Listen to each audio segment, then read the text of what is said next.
Caracas, Venezuela. Una vez uno de los países más ricos de América Latina, ahora sumergido en un caos económico y político.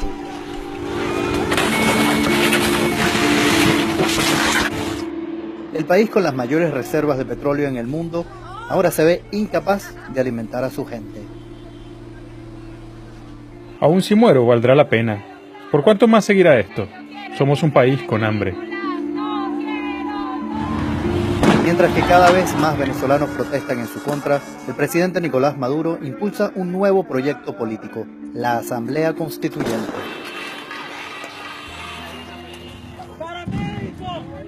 Pero muchos temen que una nueva constitución significaría el fin de la democracia y el inicio de un Estado totalitario. Ninguna constitución es intocable para siempre. No vamos a reducir la violencia.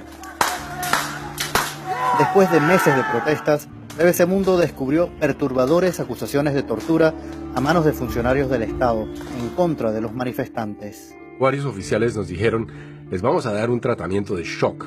¡Asesinos! Un país que ha vivido varias crisis económicas en su historia, pareciera ahora estar al borde de la explosión. Son días sí muy peligrosos. Es que la única opción que le queda es tomar la justicia en sus propias manos. En este viaje pasé días con la llamada Resistencia, el grupo de jóvenes que forma parte de la vanguardia en las protestas. ¿Quiénes son? ¿Qué buscan? ¿Por qué lo hacen?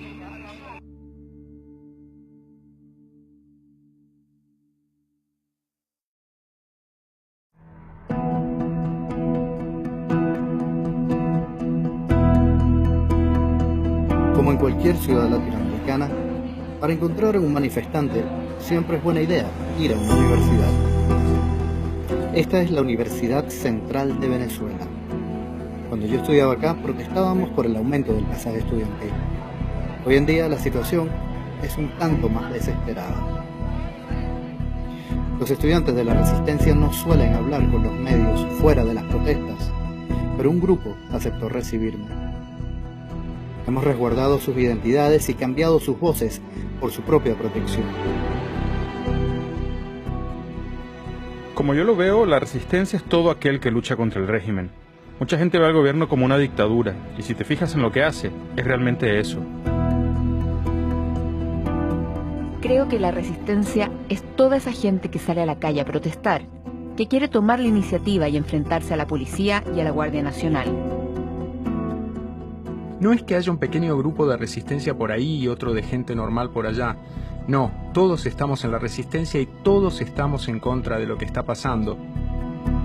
Algunos nos han etiquetado como terroristas, pero creo que todos los jóvenes que formamos la resistencia somos luchadores valientes, que defendemos a nuestra gente de la brutal represión del gobierno. ¡Vamos, vamos! Muchos en la resistencia son llamados escuderos.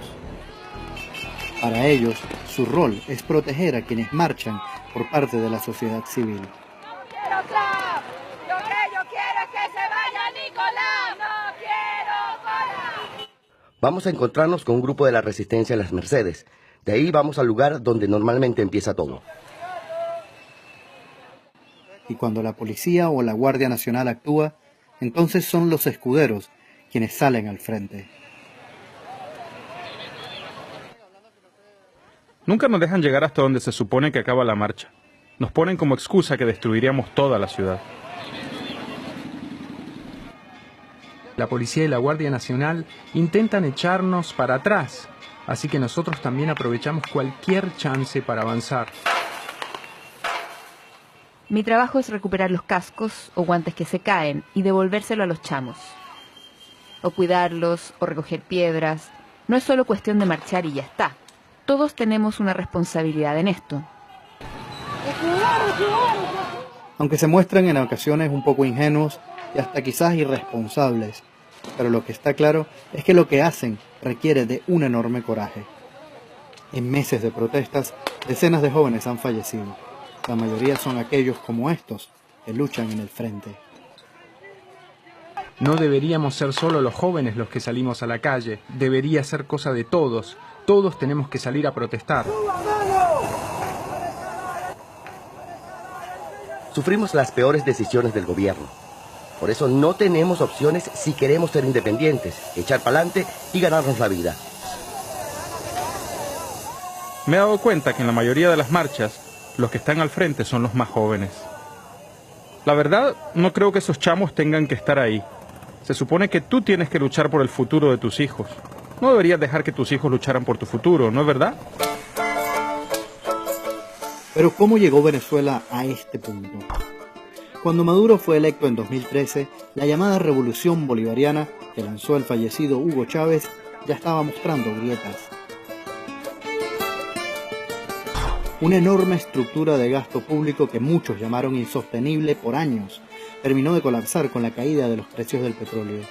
Esto llevó al país a endeudarse aún más para importar alimentos y medicinas, pero llegó un punto en que ya no pudo más. En los últimos 4 años la economía se contrajo en 1/3, y además ahora registra la inflación más alta del mundo, de al menos 700%. La gente entonces empezó a pasar hambre. Y 80% de los venezolanos en el último año dice que ha perdido peso. Para los críticos del gobierno, ha sido el despilfarro de los recursos naturales lo que ha llevado a esta situación. Al implantar un estricto control sobre la moneda extranjera, el gobierno decidió quién prospera y quién no. Las Fuerzas Armadas, por su parte, ahora manejan la crucial distribución de alimentos. Pero la chispa que desató el descontento actual se dio en marzo. El Tribunal Supremo declaró como ilegítima a la Asamblea Nacional manejada por la oposición. Días, semanas y meses de protestas se desataron a continuación. Unas 100 personas han fallecido desde entonces. En mayo, en respuesta a la crisis, Maduro anunció una nueva asamblea constituyente. El gobierno ofreció cambiar las reglas del juego, pero no consultó si alguien quería hacerlo. Varios ministros y legisladores del chavismo rechazaron hablar con la BBC, hasta que finalmente uno aceptó.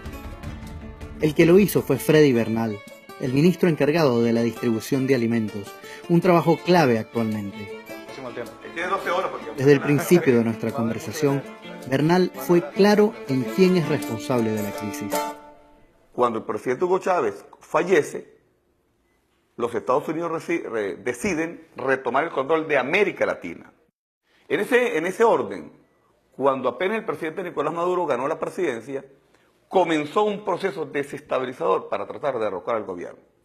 El año pasado, la oposición dijo que en 6 meses salíamos del gobierno, que para julio el presidente Nicolás Maduro estaría derrocado.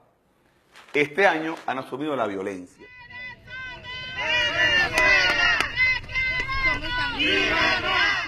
No hay una sola figura que represente a la oposición en Venezuela. De hecho, eso es parte de su problema histórico ante las fuerzas del chavismo.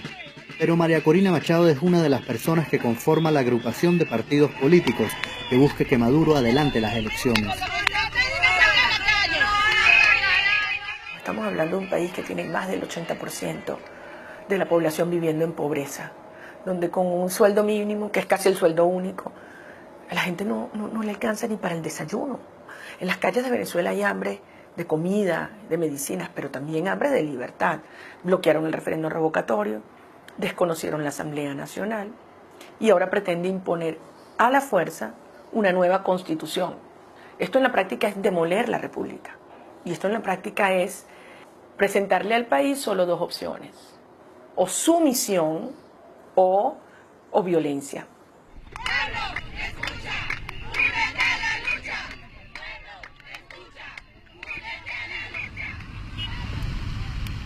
¿Pero qué es la resistencia para María Corina Machado? Una es en todo el país. En segundo lugar, es multigeneracional. Y es transversal a todos los sectores de la sociedad. Te encuentras en primera fila a muchachos que vienen de hogares realmente muy humildes. Señora, en este momento y a esta hora, te entregamos nuestras vidas, porque sabemos que estamos entregándonos. Este es uno de los aspectos más controversiales de la resistencia. Una parte de ella insiste en cometer actos violentos como este, tratando de entrar por la fuerza a una base militar en Caracas. Esto pese a que la dirigencia política en la marcha previa les pidió irse a sus casas después de la concentración. Vamos, sí, ya ¡No! ¡Déjenlo solo! Dentro de la misma oposición hay quienes tratan de calmar la violencia. Una es la señora María José, quien prácticamente se volvió una figura de culto tras pararse delante de una tanqueta en medio de una protesta en abril pasado. ¿Qué sentía cuando estaba frente a la tanqueta? Detenerla, que no avanzara, que no fueran a agredir a la gente, porque yo estuve como media hora, me lanzaron al agua con la ballena desde abajo y no sabía cómo hacerlo, cómo iba, o sea, si me iba a morir ahí ahogada, ¿no? ¡Retiren a sus grupos! La señora María José fue detenida por horas antes de ser dejada en libertad. Pese a esto, aún continúa formando parte de las manifestaciones en contra del gobierno. Siento como madre, consejera. Eso es lo que soy yo. No quiero que esos muchachos sigan cayendo presos ni muertos porque no hay necesidad de tanta sangre. Pero no permitimos que los muchachos vayan al frente y ya se sabe lo que va a venir. Y terminamos siempre en una confrontación. Un escenario de confrontación es algo que el gobierno dice que sabe cómo evitar.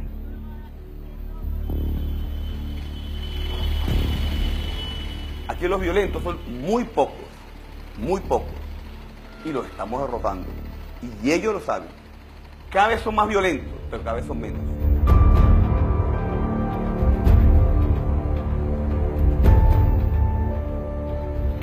Este es el conjunto residencial conocido como Los Verdes.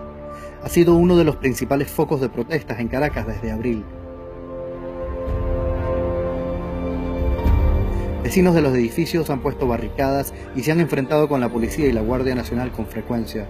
Pero un día, las autoridades dijeron ya basta, después de acusar a algunos vecinos de haber usado armas de fuego.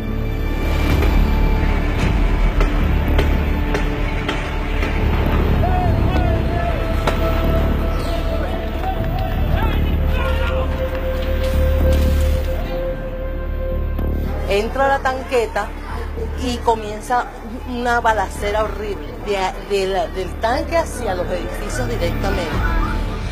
Ay, Dios mío, esta niña, mira eso. Margarita es una de las vecinas que vive en el lugar y vio cómo sucedió todo. Y de repente ellos llegan y tocan la puerta. Yo pregunto quién es, dice la guardia. A estos vamos a llevárnoslos. Yo le pregunto, ¿pero por qué? ¿Qué han hecho ellos? ¿Qué evidencia tienen? Todo esto. La experiencia la dejó traumatizada. ¿Qué consecuencias tuvo ese incidente, esto que sucedió para usted personalmente? A mí, yo te digo, yo quiero vender y irme. Me quiero ir. Ahí viene. Ahí viene, sí, Ahí vienen, ahí viene. Ahí viene. Ahí viene. Ahí viene. Mira, búscamelo. Ahí viene, están disparando hacia arriba. Pero no todos los que viven en el lugar fueron tan afortunados. Camila, que no es su nombre real, se escondió en el apartamento de un vecino cuando comenzaron los allanamientos. Todos entraron. Cuando abrieron la puerta del closet, el hombre que me agarró me levantó por el pelo y me tiró a la cama. Entonces golpearon a los chamos en la cabeza. Los golpearon bien feo. Camila le dijo a los efectivos que estaba embarazada, pero no le creyeron. Nos tiraron boca abajo como nos dijeron y nos ordenaron que nos quitáramos los cordones. Cuando lo hice, me patearon como 10 veces. ¿Dónde? En el trasero, en las piernas, y también le pegaron al resto de las muchachas. Siguieron golpeándonos, hasta cuando nos sacaron del apartamento, le dijeron a uno de nosotros, te voy a matar aquí y ahora. ¿Por qué me detuvieron? Porque esto es una dictadura y agarran a quien quieren, estés haciendo algo o no. Al final se la llevaron a varios centros de detención hasta que finalmente fue liberada.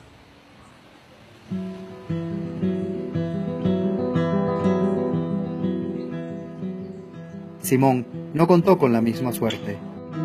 Detenido después de una manifestación, pasó semanas en prisión.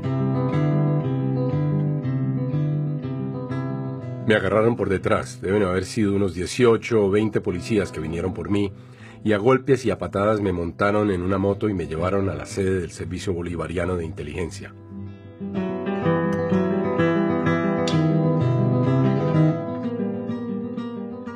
Y fue aquí donde estuvo recluido. Un edificio originalmente pensado como un centro comercial futurista es hoy en día el Helicoide, un sinónimo de terror. Durante 2 meses, hacinados con otros detenidos, Simón fue testigo de los métodos de interrogación utilizados.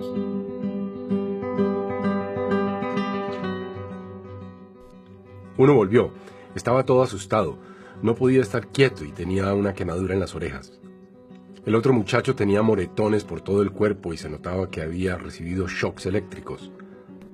Luego varios oficiales nos dijeron, les vamos a dar un tratamiento de shock. Vamos a agarrar esos dos y empaparlos toda la noche. Simón fue golpeado, pero no torturado.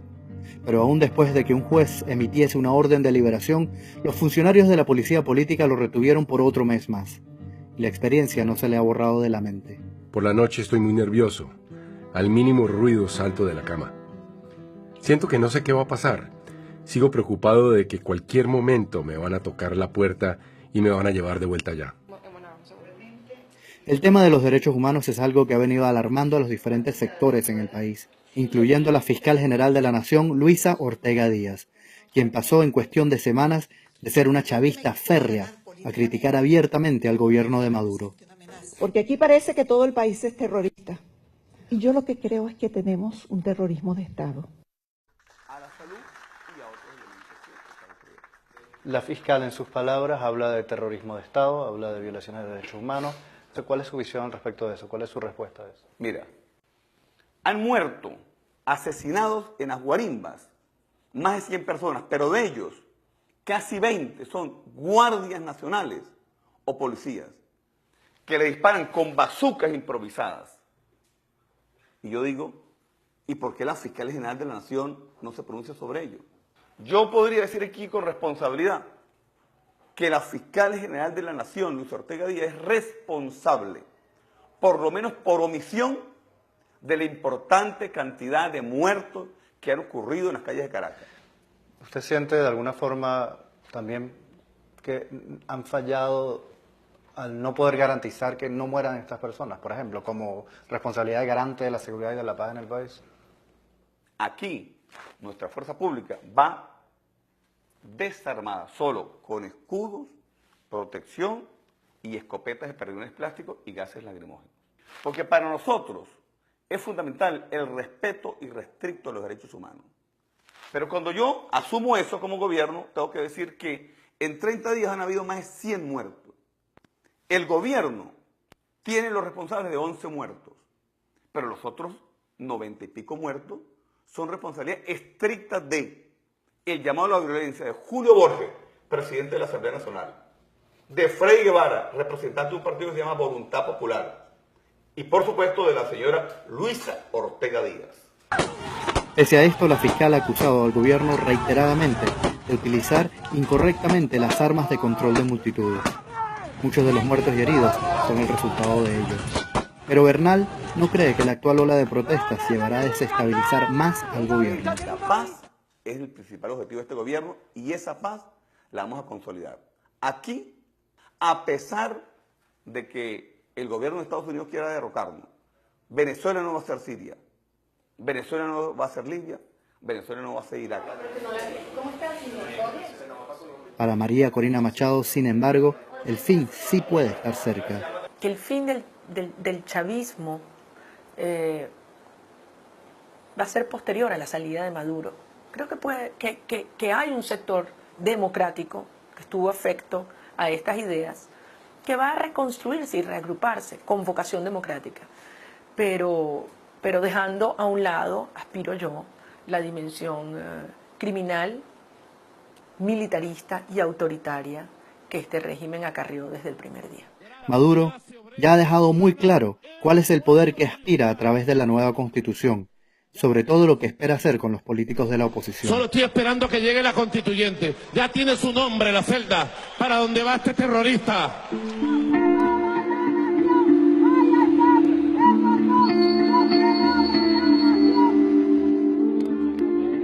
En medio de esto, los estudiantes de la Resistencia continúan con sus acciones de calle, pese a los riesgos evidentes.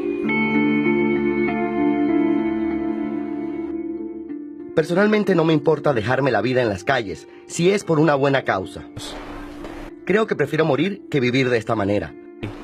gobernado por la Asamblea Constituyente y todo eso. Nunca podré alcanzar mi potencial acá, porque el gobierno no me deja.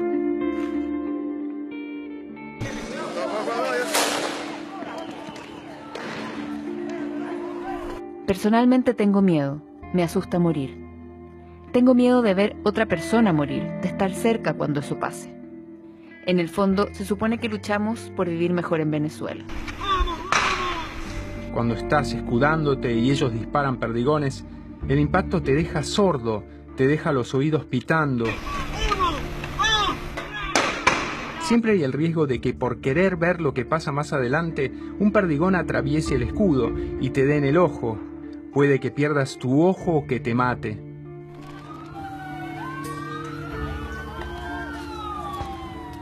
Pienso que quizás un día se me va a acabar la suerte.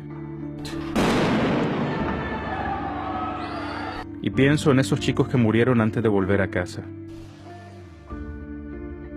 Cada vez que vuelvo de las protestas me digo a mí mismo que es un regalo. Porque muchos de mis compañeros no lo consiguieron. Quizás están muertos o bajo arresto y saben que quizás no lo suelten.